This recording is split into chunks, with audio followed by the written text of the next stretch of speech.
Баршаңызға қайырлы күн, менің алтын көрермендерім. Арнама қош келдіңіздер. Бүгін сіздермен үй жағдайында KFC тауық қанаттарын дайындайтын боламыз. Бір жасағаннан өте дәмді әрі жұмсақ болып шығады. Видеоны міндетті түрде соңына дейін көріп тамашалаңыздар. KFC-ді тек тауықтың қанаттарынан ғана емес, сонымен қатар сан етінен де дайындасаңыздар өте керемет болып шығады. Ендеше үй жағдайында KFC-ді дайындауға кірісейік. Бізге ең алдымен тауықтың осындай қанатшалары қажет. Тауық қанатшаларын ең алдымен керек емес артық жерлерін кесіп дайындап аламыз. Бөліктерге бөліп алған тауық қанаттарын міндетті түрде 2 немесе 3 қайтара салқын сумен жуып тазалап аламыз. Келесі кезекте маринадтауға кірісеміз. Ол үшін тауық қанаттарының үстінен дәміне қарай қара бұрышымызды және де алдын ала үккіштен өткізілген чесногымызды, егер чеснок болмаған жағдайда құрғақ чеснок қоссаңыздар да болады. Үстінен тұзымызды және де шамалы паприкамызды салып, үстінен мұздай салқын суымызды, яғни бетінен асырып құйып аламыз.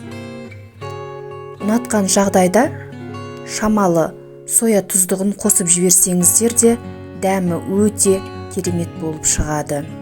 Осылай қолымыздың көмегімен жақсылап араластырып аламыз. Және де тоңазытқышқа бір түнге қалдырамыз. Егер асығыс болған жағдайда 3 немесе 4 сағатқа қалдырсаңыздар болады. Міне біздің бір түн маринадталған тауық қанаттарымыз дайын.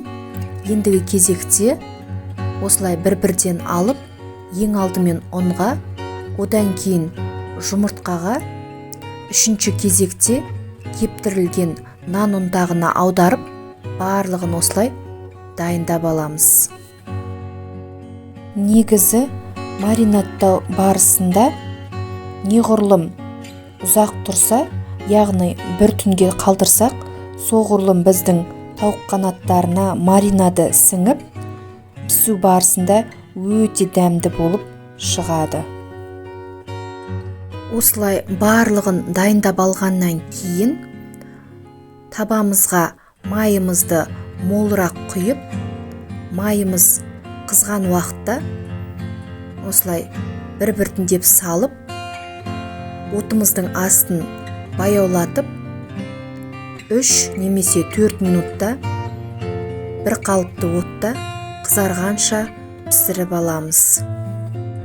Дәл осы ретпен келесі бетіне де аударып, оны да 3 немесе 4 минут аралығында жақсылап біркелкі болып піскенше дайындап аламыз. Міндетті түрде орташа отта, яғни баппен пісірген жөн. Осымен біздің үй жағдайындағы KFC-ларымыз дайын. Сырты қытырлап, іші жұп-жұмсақ, яғни толықтай піскен. KFC-дің жасалу жолы ұнаса, каналыма тіркеліп, лайк басып, және де өз пікіріңізбен бөлісе кетуді ұмытпаңыз. Ал егер каналыма тіркелмеген жаңа көрермен болсаңыз, міндетті түрде подписаться қара батырмасын басып, каналыма тіркеле кетіңіз. Назарларыңызға үлкен рахмет. Сіздермен болған Гүлнұр, ал бізге ас болсын.